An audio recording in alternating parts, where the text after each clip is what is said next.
Oh, hey everyone. I'm just getting ready to go take a walk.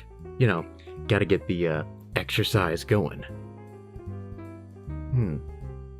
You know, come to think of it, that kind of reminds me of a story I read. Yeah, I can see the look on your face right now. I bet you guys want to know all about it. Don't lie to me, you do. Well, that's perfect though. Perfect. While I'm out, how about you all listen to this interesting tale about a walk through the city and what will follow soon after.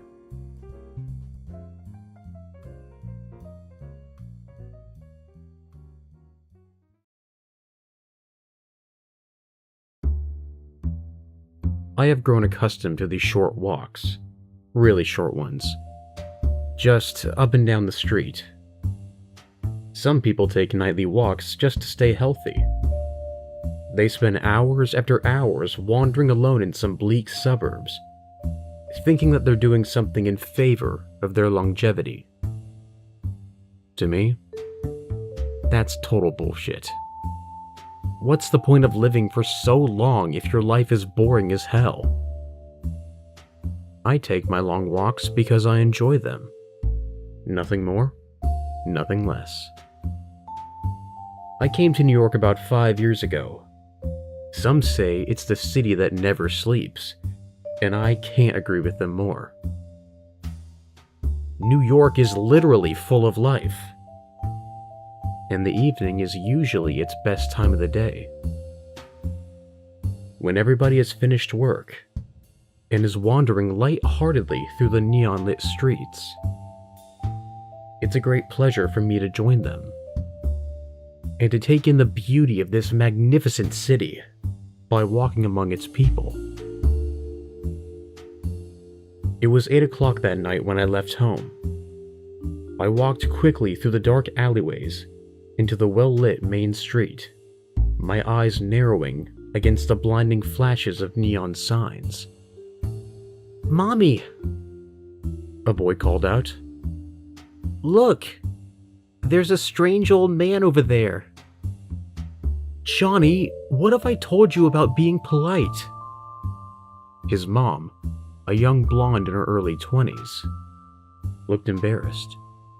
Turning towards me, she said, "I'm sorry, sir." "It's okay." I smiled warmly and waved the matter away. These children are always so energetic. Sometimes they remind me of my own childhood, which was, unfortunately, spent in a very unpleasant place. I wandered through the busy streets, listening to the voices around me as I went. "You know what? Jenny and I went to bed yesterday," a young man was saying. His friends all laughed and patted his shoulder enthusiastically. Well, young people are always so open-minded and cheerful, which is good. What's wrong with people nowadays, Tom? Haven't you read the news today? Someone killed a poor old drunkard in Brooklyn. They say that the scene was pretty nasty, a middle-aged man said to his partner. Then they walked off, complaining loudly about the deteriorating public safety conditions in the city and lots of other gloomy stuff. Several teenagers were talking excitedly about a baseball game scheduled for tonight. But, sadly, I was not a sports fan, and could hardly understand what they were saying. I passed a series of restaurants and coffee houses with brightly colored billboards, advertising all sorts of food and drinks. Through the large glass windows of a cafeteria, I could see dozens of people talking and eating at their tables, all of them smiling warmly. I considered briefly whether I should join them, but then decided against it. As nice as it must be to have a conversation over dinner with these kind strangers, I was not hungry at the moment. After a while, I decided to have a rest.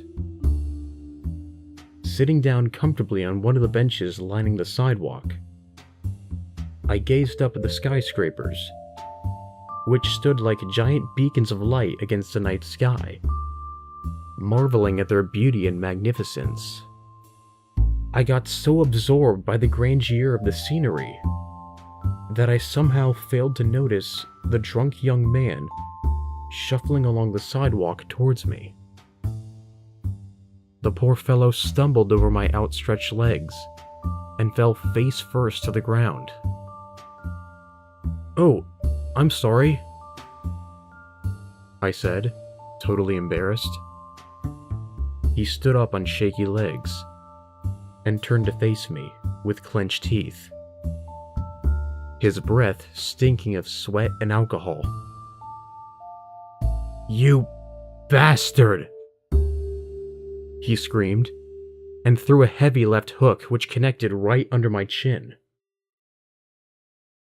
The lower half of my face slid off like a mask and fell with a wet slapping sound onto the sidewalk. The man stared at me incredulously for a few seconds before running away, screaming like a madman. I ran off in the opposite direction, holding up the collar of my overcoat to shield my bloody chin and praying that nobody would notice me.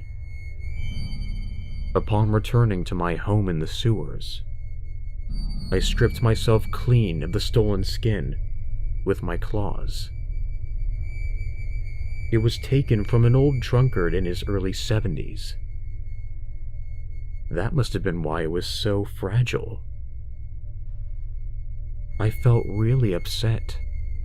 For now, I would have to find myself a new skin before I could take any more walks.